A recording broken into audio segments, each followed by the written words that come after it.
Hello folks, welcome to our new video. Thanks for watching and supporting channel. Today topic will be what's your oh, you're not joking moment, so quickly grab some snacks and drinks and let's get started. What's your oh, you're not joking moment? 30 to 45 days after separating, before divorce was final, but I was already out of the house, my boyfriend is moving in. His name is Froey. Fucking. Froey, my name is Roy, are you serious, fake Roy? Froey, don't feel bad, she had to downgrade to the generic knockoff brand. I bet her and Froey will enjoy their fruit-flavored Taurus cereal while watching the Avengeables movie on their Sony TV. This made my day, thank you. Hey, my name's Froey. It's short for Froyo. I'm actually 26 cartons of chilled yogurt in a trench coat. LOL, my partner was with his ex for 5 fucking years where they literally never spent a day apart BC of her separation anxiety. The guy she cheated on him with and eventually left him for literally looks exactly like my partner if someone smacked him in the face with a shovel and gave him some hard drugs. She just downgraded to the janky off-brand version of him and I still can't get over it. So she cheated on him with the Wish version of him? I once stumbled onto a webpage built by my ex. She was running a scrapbooking business now and interestingly she had a bio about her and her husband on the All About Us page. Pretty standard fare for small craft businesses. The interesting part is that her and her husband started dating the same month she and I split up. He looked uncannily like me, had my name, worked in the same industry as me, and in their photo together, which I needed to double take, he was wearing a shirt I owned. I honestly could never decide if it was a monstrous coincidence, a clone, or if she ran into him out somewhere while drinking and he thought he met a new girl who moved fast and she thought we got back together lol. I work at a hotel. We have this regular who comes, but usually makes reservations ahead of time, and she has her favorite room she tries to get. Well, one day she walked in, asking for a room. I had rooms available, but not the one she wanted, and she replied, "Oh, call the guests in that room and tell them to move out so I can have it." I seriously thought that was a joke and I played along, saying, "I'll get right on that," as I was getting her info in the computer. All of a sudden she said, "Aren't you going to call them?" Call who? Those guests in that room so I can have it. Oh, you really weren't joking. I told her that we don't do that. If she wanted that room she needed to call ahead. I have a room, I know it's not your preferred room but it's all I've got, and you can take it or leave it, but I'm not moving a guest out. She seemed almost taken aback by that, but I told her that if she didn't take the room I had she wouldn't get anything. She calls ahead now, but I was mortified and shocked she actually tried this stunt. And actually meant it. I also work at a hotel and have a frequent guest like that. We usually reserve her room for her if we see she's coming, but recently she showed up at 8 a.m. trying to check in. Check-in time is 3 p.m. and she hadn't requested an early check-in, and threw an adult tantrum about the fact that the previous guest hadn't checked out. She was very offended that we dared put other people in that room at all because it's hers and we should just keep it empty for her. I understand your concerns and we appreciate your continued business.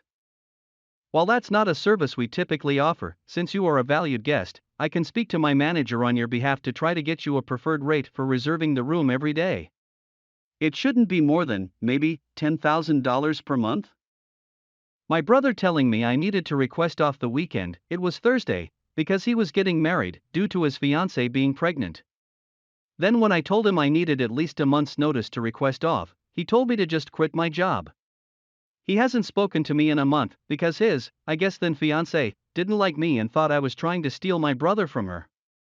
My boss was understanding since I had been a model employee for the last few years. I got the weekend off. Saturday morning I see my brother, ask him if he was sure he wanted to go through with it. He told me I was no longer invited to the wedding. They were divorced within the year. You talked to the brother? Did he ever apologize or make up with you? Had a neighbor who was a single guy in his 40s, divorced, had a college-aged daughter that stayed with him half the time. Seemed like they were having a sort of family reunion one weekend, and I saw him talking with others out on his back deck.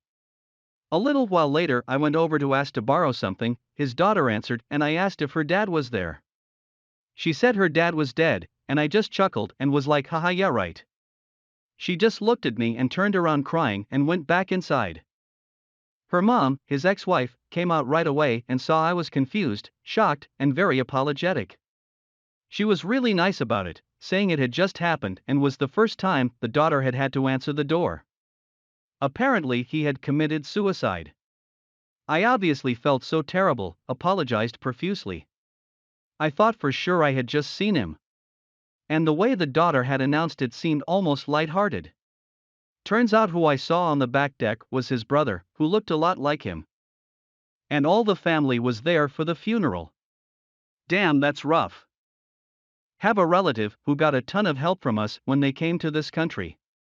Checked in on his family, signed his kid up for sport, helped them move, gave them furniture, gave them heaters when they didn't have heat, etc., etc. My pregnant wife was assembling his dad's bed while he was at work. Once he got on his feet and found some friends, he ghosted me. No call, no text, missed my kids' birthdays, not even an invite for a cup of tea. Recently got a call from him trying to sell me a car. That segued into talking about how he wants to move to another city. I'm wondering where he's gonna get the money to do it, but overall, like, haha, yeah, I heard it's nice.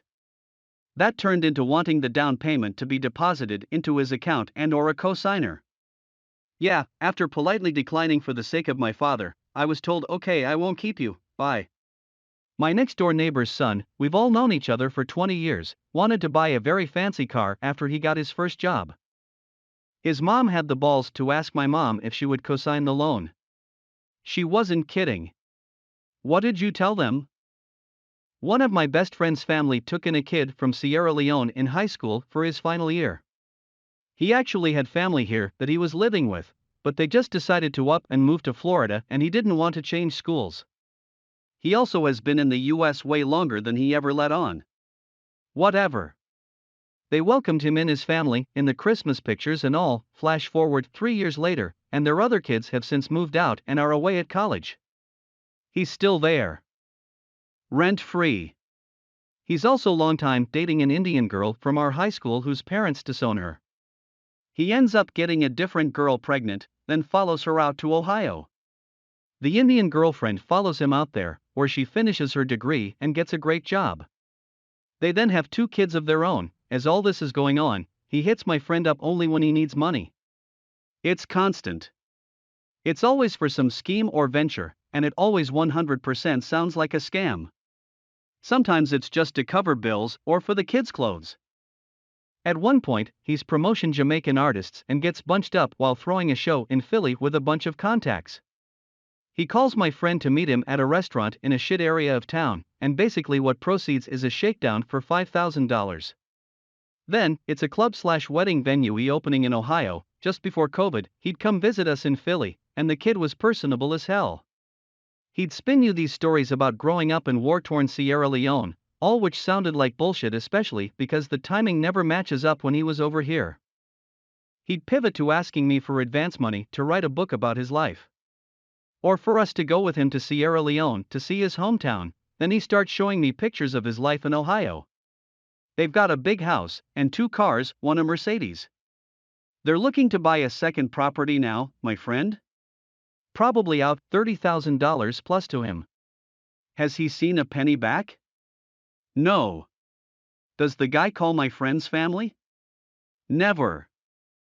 I was working for Starbucks, and a customer ordered a caramel Madagascar.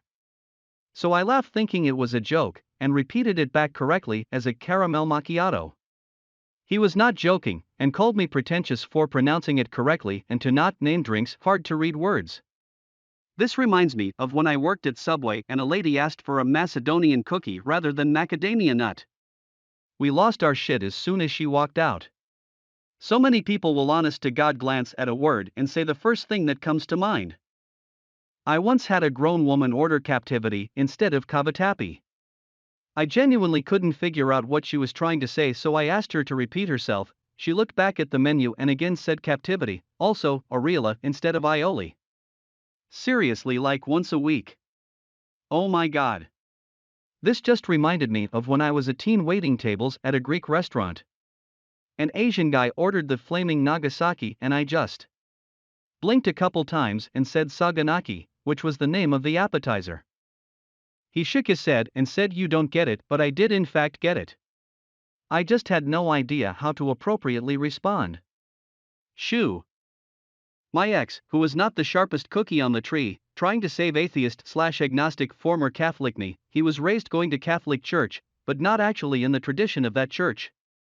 He had converted to some sect of Ozark Mountain Baptist, and that's what he was trying to proselytize at me. So he says to me that now that he knows the truth, he doesn't understand why everyone doesn't understand it, because it's so simple. Which truth is that? Pray tell. Well, even Jesus's very own best friend was a Baptist. So Jesus wants everyone to be Baptists. Wait, what? Who, John? John was a Baptist? No, I think they call him that because he was John the Baptizer, right? He was John the Baptist. Jesus wants everybody to be a Baptist like his best friend. I just kinda stood there with my mouth hanging open, until my friend gently closed it and led me away. Tangentially mine, the other day, while sitting at a table outside the Sunset Grill, with advertising for their famous all-day breakfast plastered up the front of the building, an older couple comes up to the host stand outside and asks for a table. The husband speaks up before they are sat and asks, "Do you guys do all-day breakfast?" The host immediately thinks he's just being a typical older gentleman trying to get a laugh.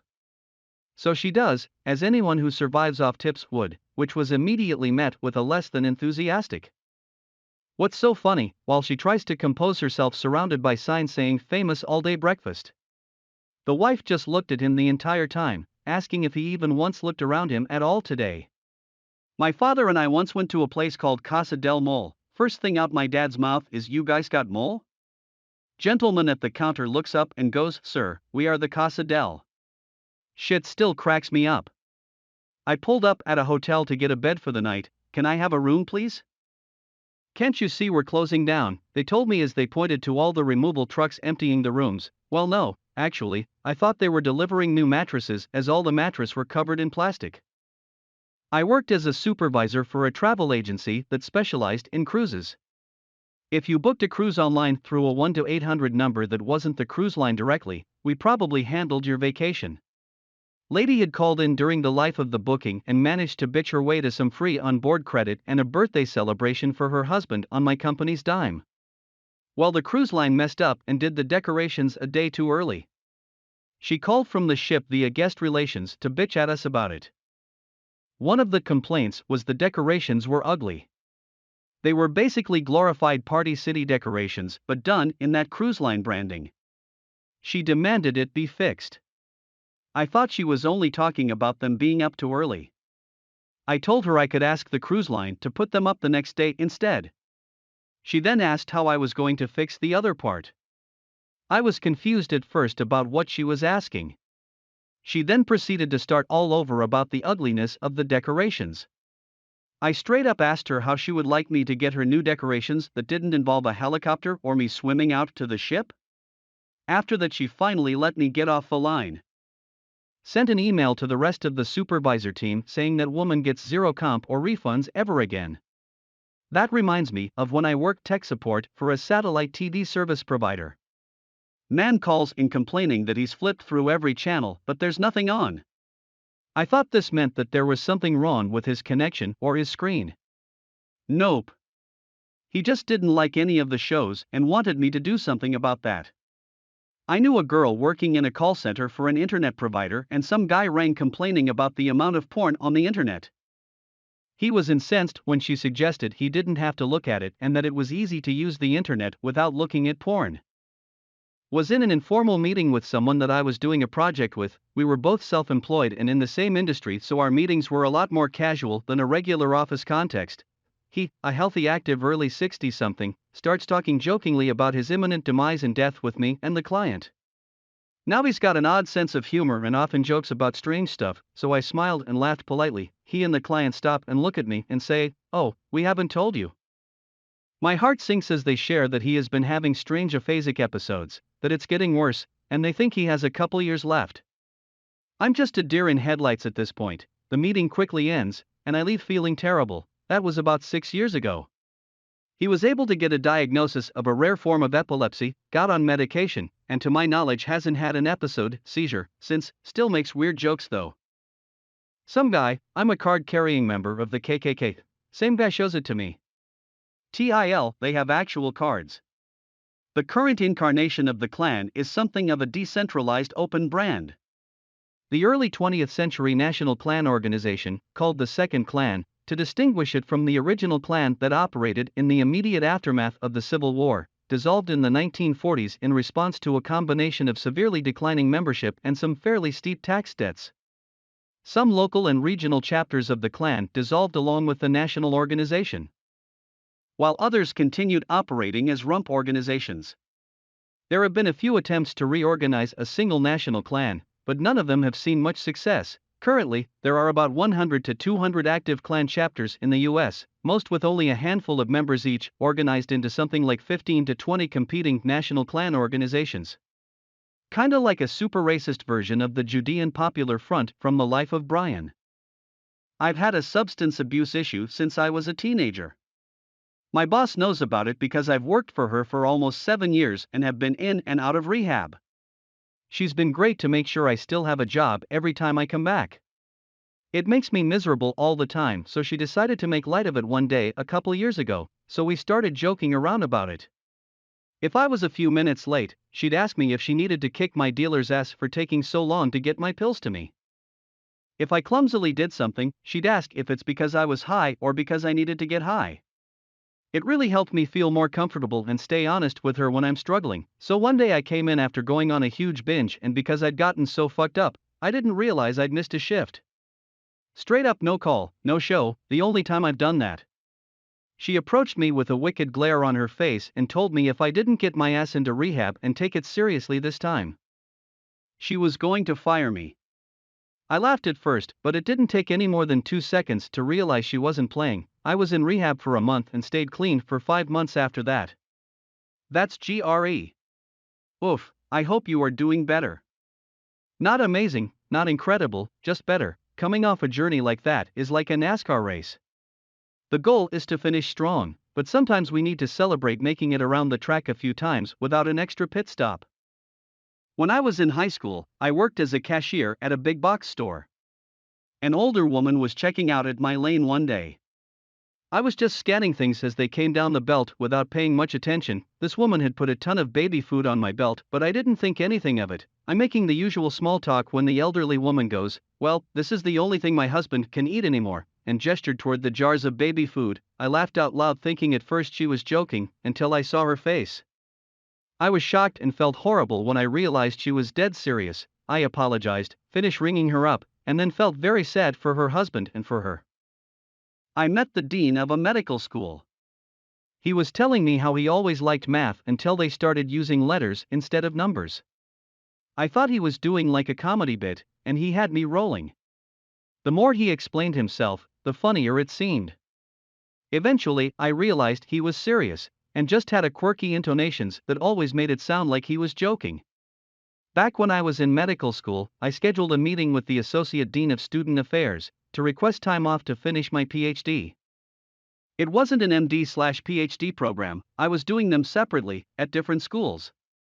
I had rehearsed my whole pitch in my head, and when I got into the meeting, I said like the first sentence, "I'd like some time off to finish my PhD," and before I could get any further she interrupted and said, "Sure, yes." I wasn't expecting that at all, so I kept going, and she's just smiling at me, and then half a sentence later I was like, "Wait, what?"